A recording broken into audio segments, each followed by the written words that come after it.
Khusus sholat itu ada ayat langsung mengatakan semua bacaan kita, termasuk doa, termasuk istighfar, itu langsung sampai kepada Allah, disaksikan dan dijawab pada saat. Quran surah 6 ayat 160. Man jaa bil hasanati falahu asyru amthaliha. Siapa yang mengerjakan satu kebaikan bernilai pahala, pahalanya 10 kali lipat. Di hadis Muslim, 10 kali lipat itu bukan sekedar 1, 2, 3, 4, 10. Di hadis Muslim disebutkan Anda datang ke masjid saja. Ini baru tiba di masjid ya.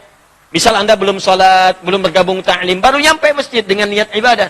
Itu sudah dapat 25 kebaikan.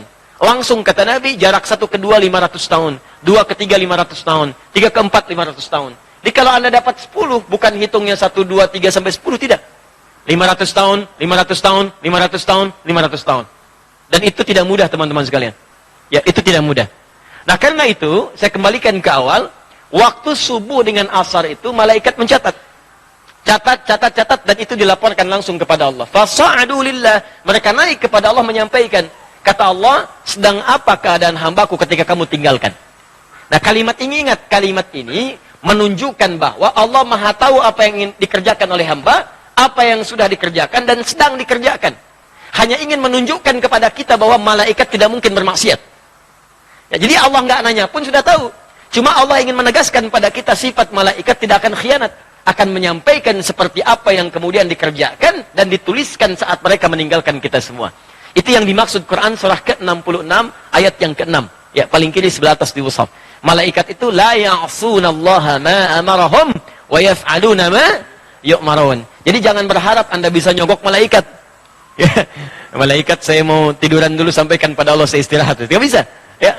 Jadi kalau malaikat sudah naik menyampaikan, disampaikan apa adanya. Maka kalau ada orang sholat disampaikan, ya Allah, saya tinggalkan hambamu, dia sedang khusyuk kemudian sholat kepadamu. Ya Allah, saya tinggalkan hambamu, dia sedang khusyuk tidur, ya Allah. Ya, dalam tidurnya dia meninggalkan sholat dan seterusnya. Makanya waktu pertengahan subuh dengan asar harap diperhatikan, dan ada ulama yang menyebutkan subuh dengan asar itu di antara doa-doa yang mustajab. Jadi begitu Anda berdoa, itu seketika nanti lebih mudah dijawab oleh Allah Subhanahu wa taala karena keadaannya langsung disampaikan kepada Allah. Ya, karena itu khusus salat subuh itu ada ayat langsung mengatakan semua bacaan kita termasuk doa, termasuk istighfar itu langsung sampai kepada Allah, disaksikan dan dijawab pada saat itu. Ya, di Quran surah ke-17. Ya, ayat ke-78. Ya, paling kiri sebelah atas. Quran surah 17 ayat ke-78. Aqimis salata liduluki syamsi ila ghasaqil laili wa qur'anal fajri. Inna qur'anal fajri kana mashhuda. Ya, tunaikan salat dengan benar dari mulai tergelincir matahari zuhur sampai matahari terbenam datang malam isya. Setelah itu qur'anal fajri, khusus untuk salat subuh. Kata Allah, perhatikan dalam subuh kata Allah bukan hanya salatnya yang penting tapi semua bacaannya. Quran al-Fajri, semua bacaan di waktu subuh, ya kana masyhuda, langsung disaksikan oleh Allah dan semua malaikat.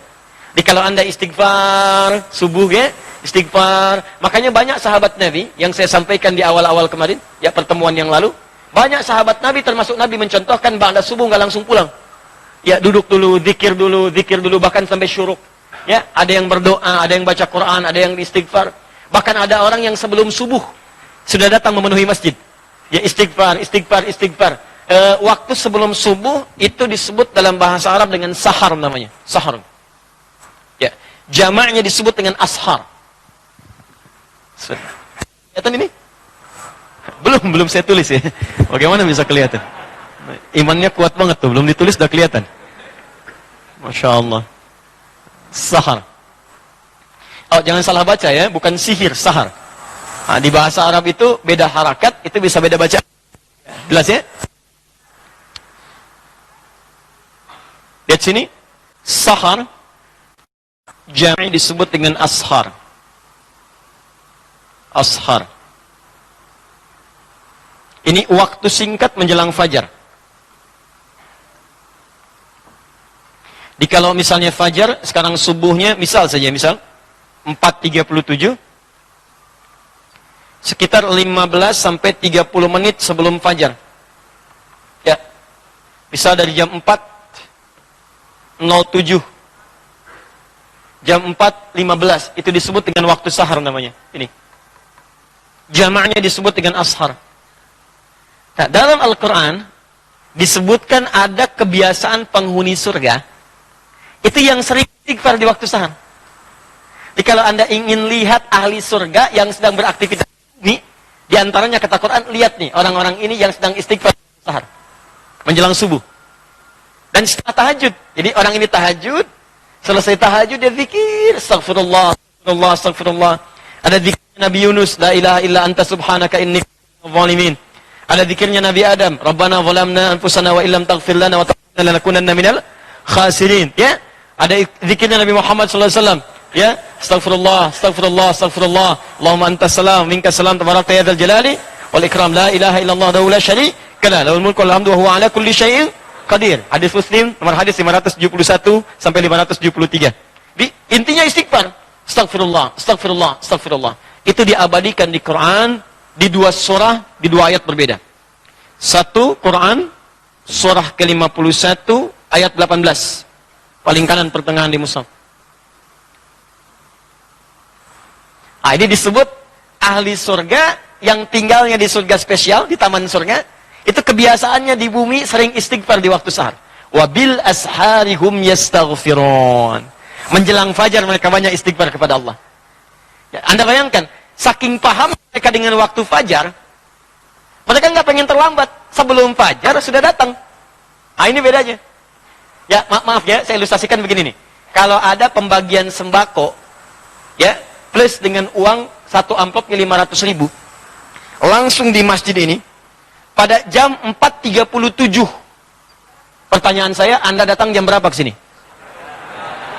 Jam 3, jam 2. Demi Allah saya katakan, nginep. Dari sehari sebelumnya. Ya kan? Nah, ini ada pembagian ampunan dari Allah. Kenapa nggak dikejar? Ada barakah, ada rahmat, ada pengabulan doa, ada penghapusan dosa. Ya, kan yang paling tinggi permintaan itu dalam Quran dan hadis. Yang paling tinggi permintaan, kalau Allah sayang pada seorang hamba, yang diberikan bukan dunia, tapi yang diberikan ampunan dari semua dosa. Itu ada di Quran surah ketiga ayat 31. Paling kiri sebelah atas, dengan Quran surah kedua di akhir ayat 222. Qul in kuntum tuhibbunallaha fattabi'uni yuhibbukumullah wa yaghfir lakum dzunubakum. Kata Allah, katakan Muhammad, kabarkan pada umatmu, kalau mereka serius mencintai aku, buktikan cinta itu dengan mengikuti engkau. Ikuti tuntunan Nabi. Dari mulai bangun tidur sampai tidur lagi. Nanti Allah akan berikan cintanya, yuhibbukumullah. Saat Allah berikan cintanya, yuhibbukumullah, apa yang diberikan oleh Allah? Wa yaghfir lakum dzunubakum. Maka yang pertama, mengampuni semua dosa-dosanya. Makanya kalau orang sudah diampuni dosa, berubah dia jadi orang baik. Jadi kalau dosa sudah nggak ada, cirinya, ciri dosa diampuni dan sudah tidak ada, maka Allah akan menjaga orang itu dari perbuatan dosa. Ini mata misalnya banyak dosa. Taubat kita, diampuni dosa mata, maka mata tidak akan bermaksiat lagi. Di begitu akan bermaksiat, dijaga oleh Allah. Tinggalkan. Haram. Tinggalkan. Suara hati kita muncul. Disebut burhan namanya. Ya. Tangan pernah berbuat dosa, taubat, nggak akan berbuat maksiat lagi, dijaga oleh Allah. Ya, maka muncul penjagaan Allah dalam dirinya. Itu yang disebut dengan wa yaghfir lakum dzunubakum. Makanya kata Al-Qur'an, Allah lebih cinta pelaku maksiat yang taubat dibandingkan orang soleh yang tidak pernah merasa salah.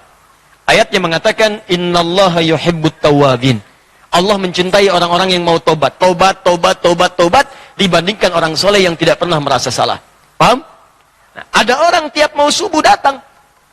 Dia ngerti subuh itu banyak nih, didengar langsung oleh Allah, disaksikan. Nggak mau terlambat, kayak tadi, sembako di 437, nginep dari malam. Ada orang ingin mendapatkan ampunan Allah, dari sejak malam datang, tahajud, sholat. Bahkan saking pengennya mendapat ampunan, sholatnya serius.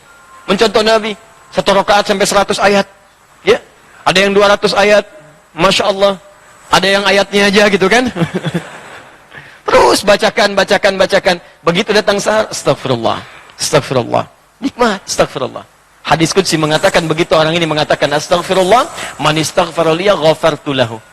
Ghafartu lahu. Maka aku akan ampuni semua dosa-dosanya pada saat itu. Itulah sahar.